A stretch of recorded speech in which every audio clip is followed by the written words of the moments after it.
රාජපක්ෂවරු ඡන්දය දෙනවා මේ සැරේ. ලබන 10 වෙනිදාට. ජනාධිපතිතුමා ඡන්දය දානවා. ඒ හයියෙන් තමයි පළාත් සභාව පිටවන්නේ.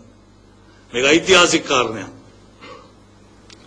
ජනාධිපතිතුමා එතුමාට ඡන්දය දුන්නාන් පස්සේ එතුමා වාචික කරන දෙවෙනි ඡන්දේ. එතුමා ජනාධිපතිලා වාචික පළවෙනි ඡන්දේ.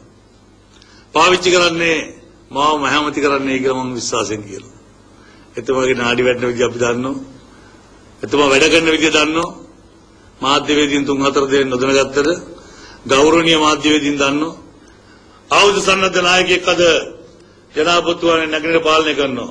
මම ජනාධිපතිතුමාගේ අවජාතක නේ සහජාතක නියම මල බාප්පගාල්ලේ හිටපු හෙටත් එහෙමයි 20ක් එතුමත් එක්ක වැඩ කරා. තා 20ක් වැඩ කරන එතුමත් එක්ක ඊළඟ දකුණේ මායාමතිට අත් දෙකේ මෙඩ දින බලන්න T56 නුත් පොඩි එකම මට දිනව සහතික ශිෂ්‍ය පඩියකට මගේ ඉස්කෝලේ දිනව ඒ වාර්තා පිල්ලයන් මායාමතුමා හරුණාම මායාමත කෙනෙක් අත් දෙකේ මෙඩ දින පුළුවන් ඒ ඊළඟ දකුණේ මායාමතිට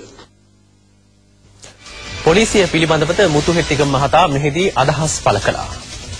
වරාය පොලිසිය පොලිස් ස්ථානාධිපතිවරයා සහ පිරිස හොඳටම පහර දුන්න මගේ මේ අතපය හොල්ලන්න බෑ තුවාල වෙලා මගේ මාළේ නෑ උරුලෝසුව නෑ මුද්ද නෑ මගුල් බුද්දක් නැතුව ඉන්නේ අද පොලිසිය මහතුරු ගහලා ගත්තයි